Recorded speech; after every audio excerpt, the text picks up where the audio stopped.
राधे राधे। जय श्री कृष्ण। आज हम सुनेंगे फागुन मास महात्म्य की कथा के 25वें अध्याय की कथा। बोले शंकर भगवान की जय हो, श्री कृष्ण भगवान की जय हो। पिछले अध्याय की कथा में को आगे बढ़ाते हुए मुनि जी का विचार सुनकर मल्लाह लोग बहुत घबराए। उन्होंने महाराज नाभा के पास जाकर सारी बातें बता दी। राजा बात भी श्री सारा वृतांत सुनकर अपने मंत्रियों और पुरोहितों के साथ मुनि का दर्शन करने के लिए तुरंत ही तट पर आ गए। राजा ने मुनि का भली भांति पूजन किया और कहा, हे भगवान, आज्ञा दीजिए, मैं आपकी कौन सी सेवा करूं।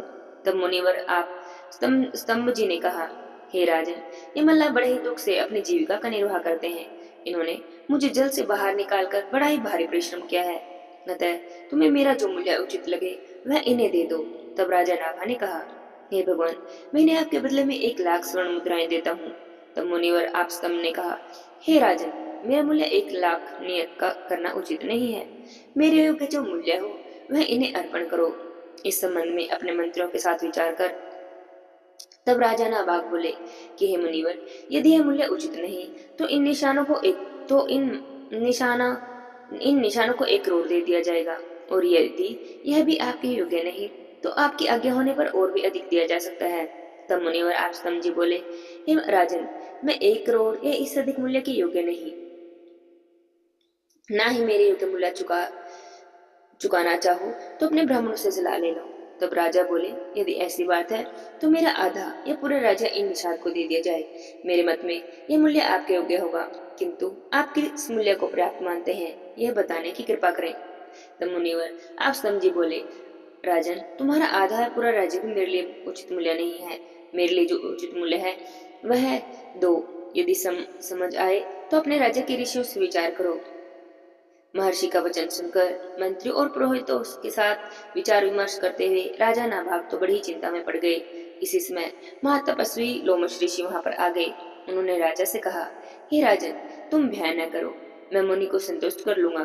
तब राजा ने कहा, हे महाभाग, आप इनका मूल्य बता दें, अन्यथा यह महर्षि क्रोध में आकर मेरे कुटुंब, कुल, बंधु बांधव, समस्त राजा त्रिलोकी को कर सकते हैं। फिर मुझ जैसे तुच्छ, दीन और विषय मनुष्य की तो बात ही क्या है। तब लोमशीष ने कहा, हे महाराज, तुम उनका मूल्य देने में श्रेष्ठ हो। श्रेष्ठ द्विज जगत के लिए पूजनीय है, गोएं भी दिव्य और पूजनीय मानी गई हैं।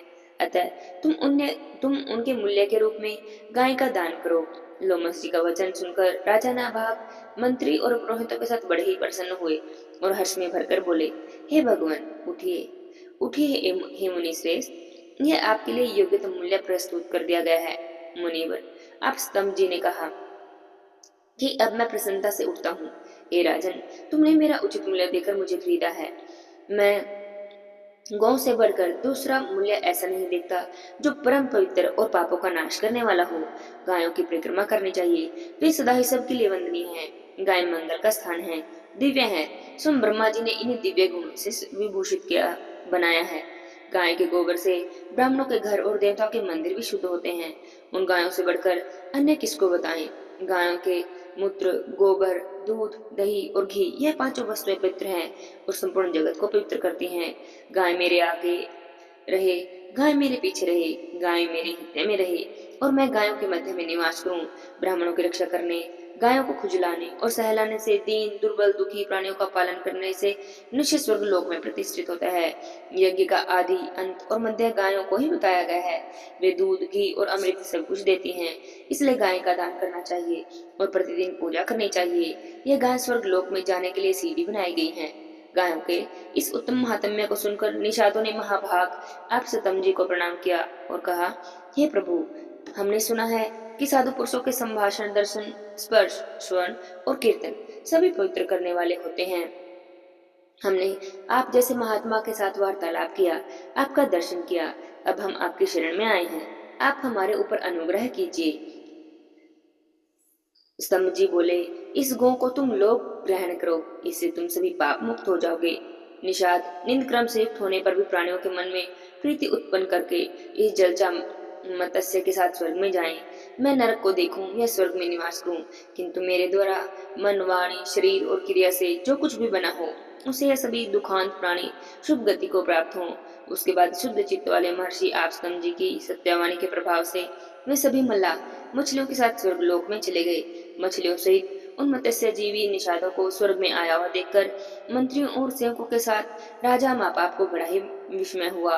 वे कहने लगे कि कल्याण की इच्छा रखने वाले पुरुष को सदा संतों और पवित्र जल वाले तीर्थों का सेवन करना चाहिए।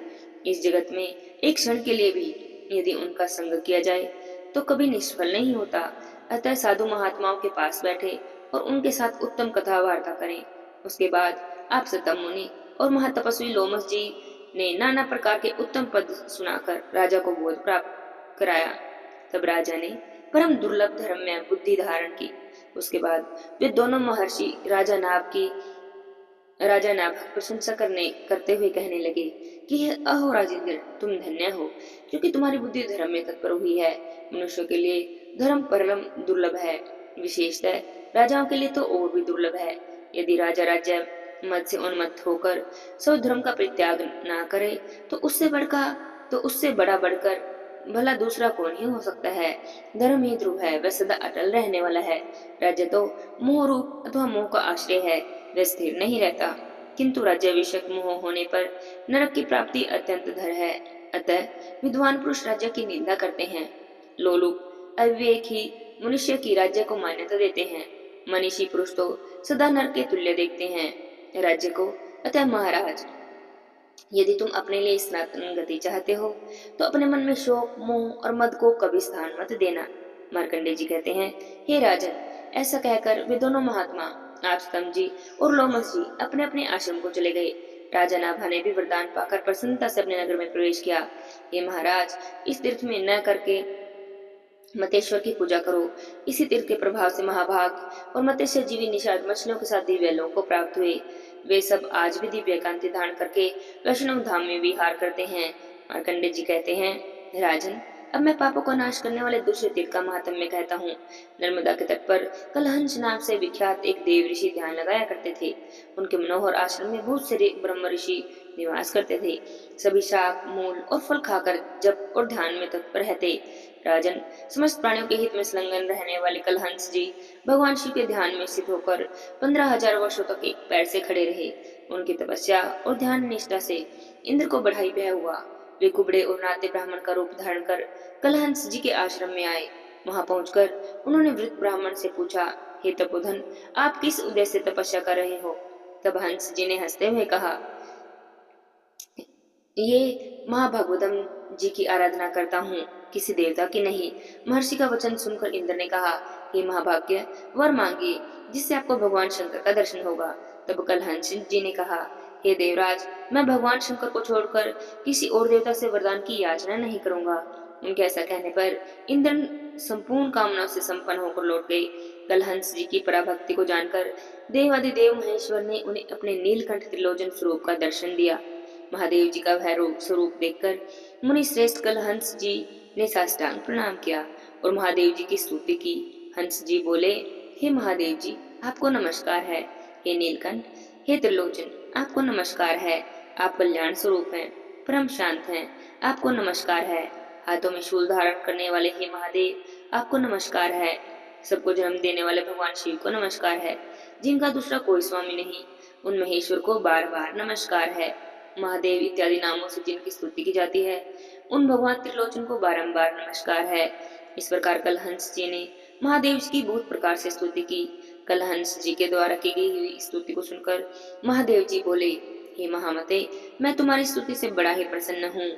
तुम मुझसे कोई भी वर मांग लो। तब कलहंस जी ने कहा, हे देव, इस स्थान पर कलहंस शेर के नाम से एक तीर्थ और शिवलिंग प्रकट हो और यहाँ किए हुए ओम दान आदि सत्कर्म अक्षय बने रहे। जो मनुष्य स्वाधीन या पराधीन होकर या मृत्यु को प्राप्त हो, वह आपकी आज्ञा से स्वर्ग में जाए। हे कल्याणकारी महादेव, जो इस स्तुति को बारंबार पढ़े, इस स्तोत्र से आपकी स्तुति करे, वे बड़े से बड़े पापी भी क्यों ना हो, इस तीर्थ के प्रभाव से सभी शिवलोक को चले जाएं। महादेव जी बोले, हे मुनि, इस चराचर त्रिलोकी में जो जिस जिस वस्तु की कामना करेगा, उसे इस तीर्थ में वह सब कुछ निसंदेह ही प्राप्त हो जाएगा। ऐसा कहकर भगवान शिव कैलाश पर्वत को चले गए। इसके आगे जितेंद्रिय मुनि कलहंस जी भी ब्रह्मनिष्ठ मुनियों के साथ भगवान शिव के धाम में जाकर दिव्य भोगों का उपभोग करने लगे। कलहंस जी के इस उपाख्यान का श्रवण या कीर्तन करने से कलयुग में मनुष्य कष्ट नहीं पाते। वे पुत्र और स्त्री से संयुक्त होते हैं। पाप, माया और मोह से उनका पिंड छूट जाता है, क्योंकि इस कथा के द्वारा वे मन, वाणी और क्रिया से महादेव जी का चिंतन और स्मरण करते रहते हैं। बोले शंकर भगवान की जय हो। आज की कथा को यहीं पर विराम करते हैं। आगे की कथा हम अगले अध्याय में सुनेंगे। बोले शंकर भगवान की जय हो। पार्वती माता की जय हो। जय जय श्री राधे श्याम।